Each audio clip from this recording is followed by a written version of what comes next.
Hi love, welcome back. Today I'm going to be teaching you my fusion method, start to finish, and why you should be doing fusion at home. My fusion method isn't just about what makeup product you should be using. The fusion method was designed so that we as individual women could understand our own faces in order to achieve the perfect barely there makeup application for you. The trending makeup tips are not always going to work, and I wanted to develop a method that would really individualize makeup application for each woman and something that she could achieve at home with whatever products she already had. Of course, I have favorite makeup products and I would never gatekeep those from you, but I really want you to be comfortable in your own skin before you really care about what product you should be using.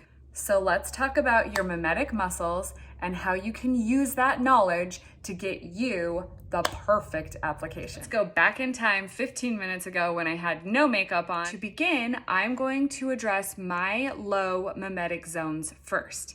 Now, your low zone means it's going to be the areas of your face that have little to zero muscle movement.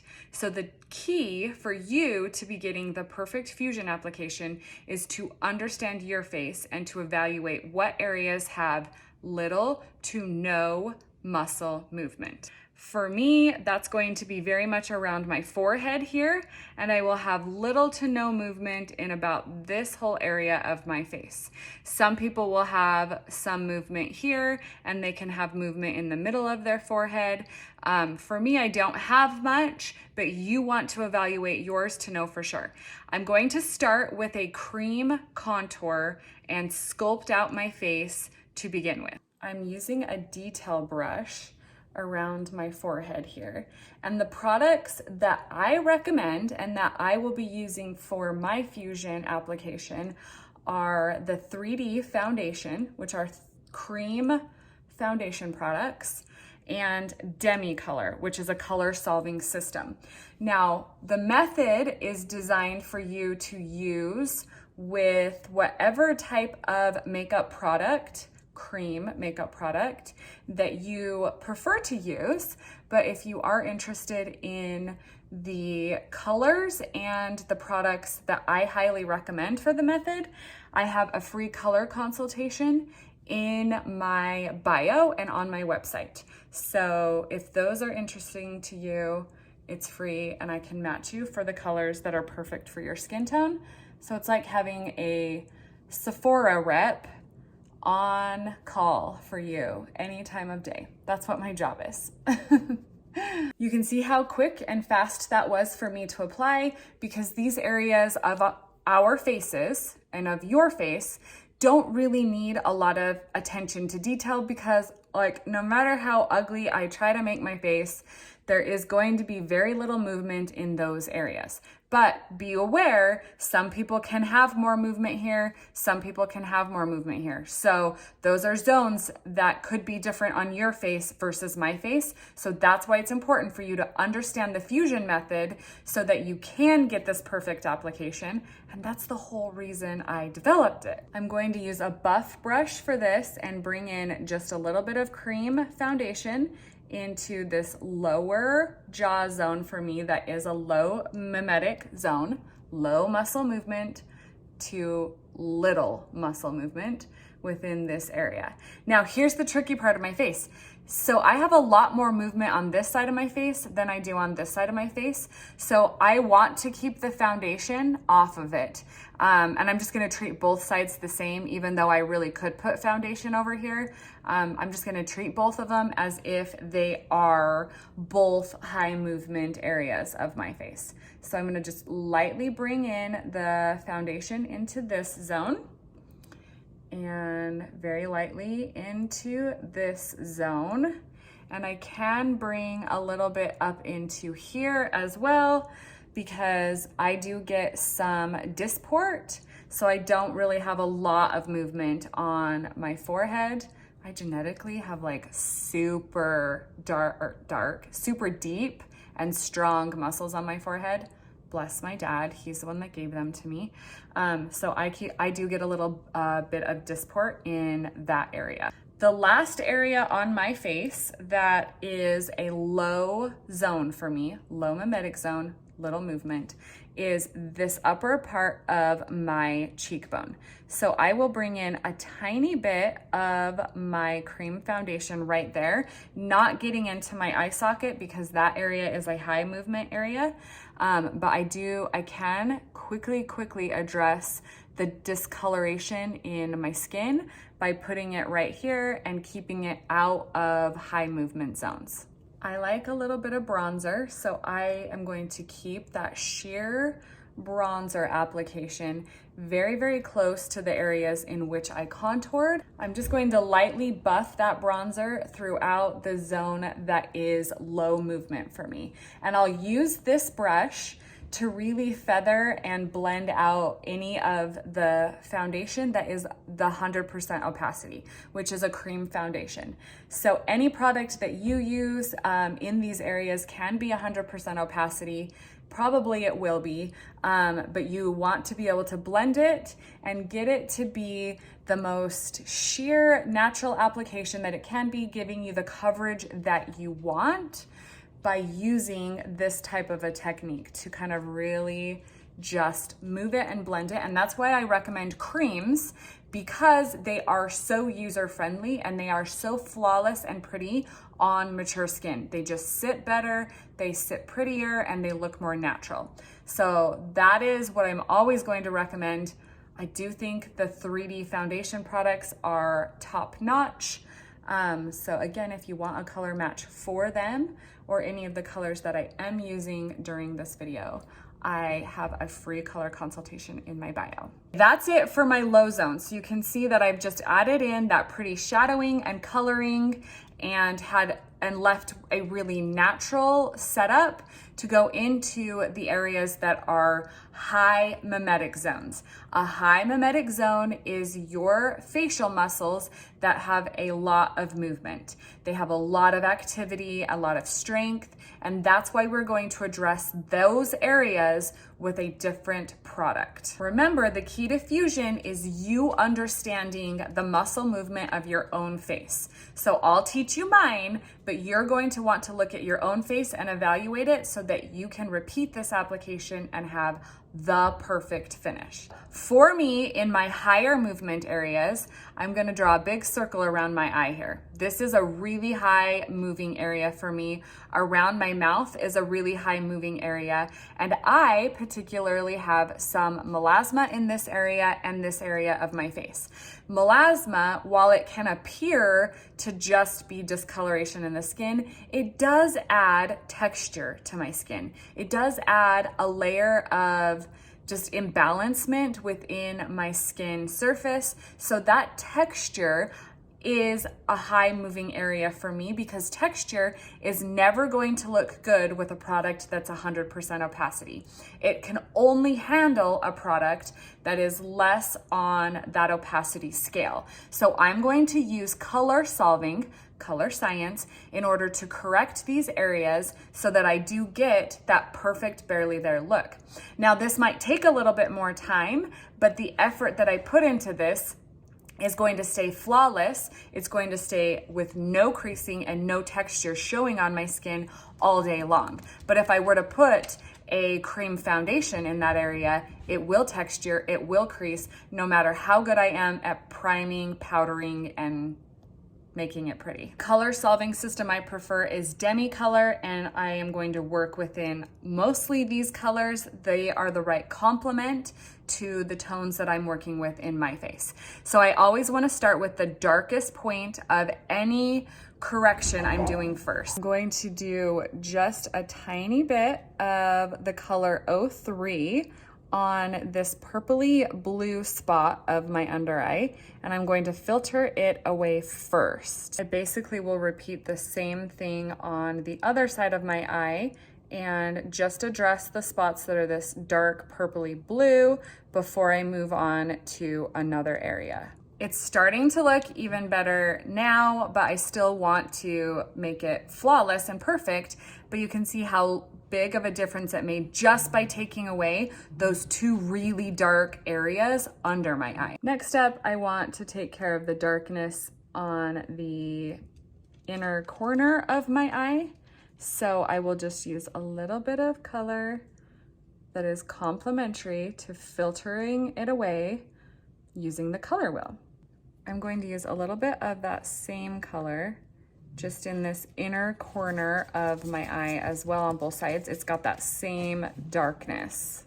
I don't really care for the trough sort of situation in my eye here, so I am going to take in a tiny bit of an R01, and I'm going to just stay within that line and get rid of that darkness, which will just lift and open my eye up. So using a fluffier brush, I'm going to actually use that same color and just wake up the skin a little bit on that side of my under eye.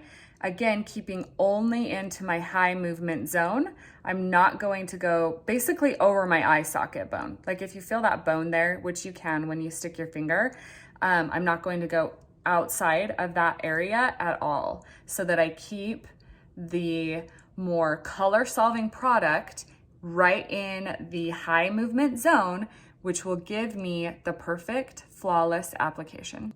I'm going to just add the demi color in a couple areas throughout my face because I like to work around my face, but the areas that are high movement for me, I'm going to add the color, which is this 03 that I use in several different spots. So I'll just do that while I am explaining a little bit more. So the whole reason that I developed this fusion method was because I was so sick of women getting frustrated with trending makeup applications because sometimes they would work and sometimes they wouldn't. And the reason why is because all of our faces, while they are very similar in the way that they work, we're all so different. And in order for you to achieve what you see in some of these videos is you have to have the exact same movement, you have to have the exact same skin in that same spot as that influencer is teaching you. And so this method, by fully understanding fusion, will get you the results that you want because it's based off of your face. It's based off of your skin and your application. So it's worth it for you to really dive in and to learn my fusion method. Okay, these areas where I call them high movement for me, yes, they have muscle movement, but also they've got that melasma for me. And if it were acne, if it were any other issue like that, that has texture. Texture is always going to be thrown into the high movement zone just because texture is always going to look better with color solving versus 100% opacity. Basically use a small amount of product to start filtering away the dark areas that I don't like and I don't want to be noticed.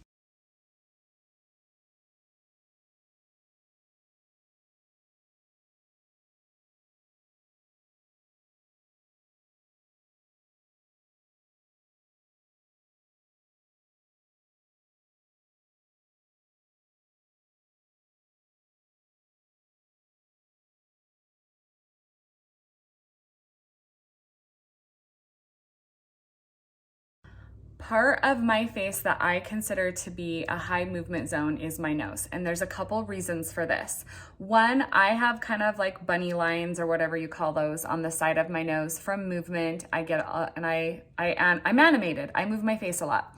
But on top of that, the nose area is typically an area on our face that has a lot more pores that are more noticeable. If we're talking about texture, nose pores are always going to be enhanced with a product that's 100% opacity. So I prefer to color solve my nose and balance it out with sculpting because I don't want to enhance the pores on my nose. So you would have to look at your face to decide if that's an area that you want to spend a little bit more time or if you would rather just use 100% opacity.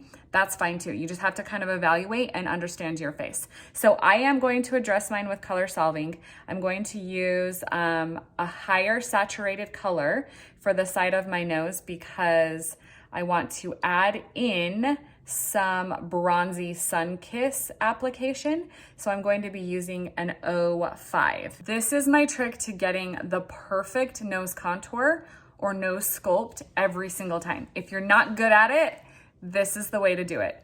This is the width that I want to have to sculpt out my nose and create a smaller looking nose, right? So I'm going to take this and I'm going to line it up directly down the center of my nose.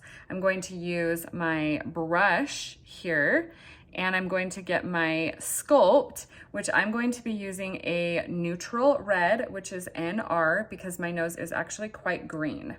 And then I'm just going to start going down the side of my nose very softly with that sculpt. Now here's the thing, you cannot move this brush, you guys. You have to be very, very careful to not change your brush because you need it to be in the same spot to create this pattern down so you get the perfect sculpt every time. Okay, so then when you pull this away, you'll have the perfect nose sculpt. You just kind of blend out wherever it might be a little bit too harsh and kind of finish it off. But it's the easiest way to get like a perfect setup and shape every single time. I want to sculpt out my lips a little bit more as well. And this is a high movement zone. So again, I am not going to use any product here that is 100% opacity. It all has to be color solving so that it doesn't move and it stays all day.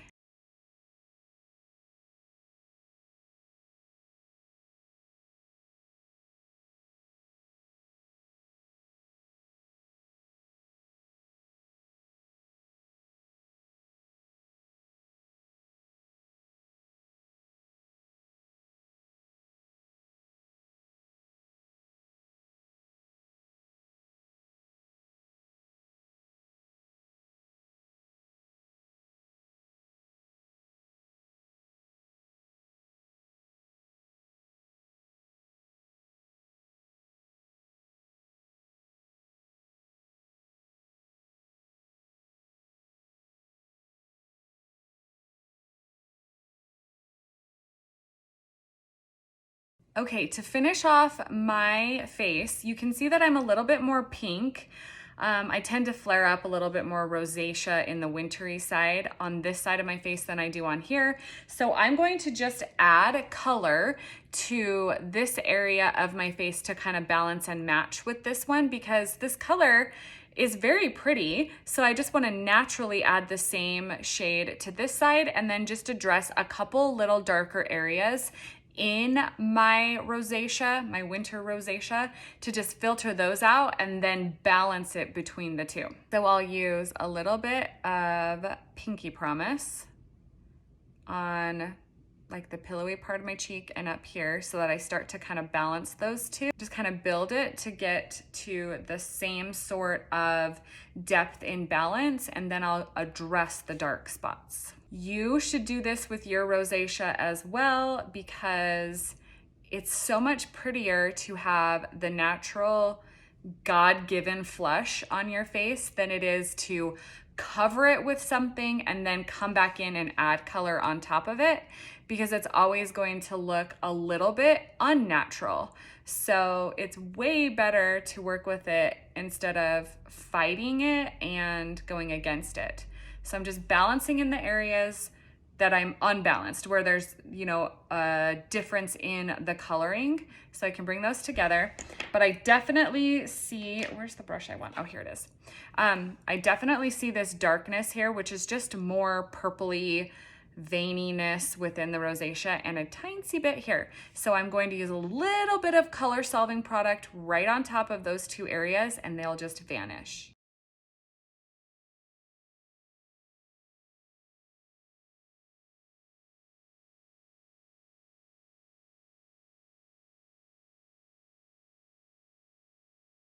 Now both sides are balanced the same. It looks like I just have a beautiful natural flush to my face, which is healthy and glowy and happy. Last thing that I do for my look is I like this chocolate brown mascara that's like for bottom lashes from Clinique.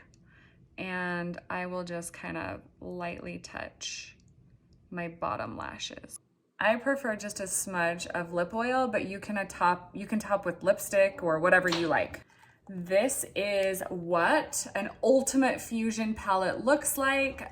You clearly don't have to have this many colors if you don't want to, but I'm constantly making videos and educating, so I like to have it all on hand. Plus I have plenty of room to grow. I can also custom build you something on a smaller level. So either way, it's super easy. The consultation is free. It's in my bio. You'll know exactly what colors you should get and be ready to do fusion at home.